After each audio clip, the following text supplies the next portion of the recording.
Evine gidiyorsan gel.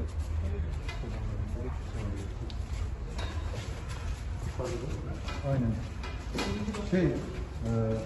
Bu arkadaşla evi varmış 4. katta. Olmaz zaten.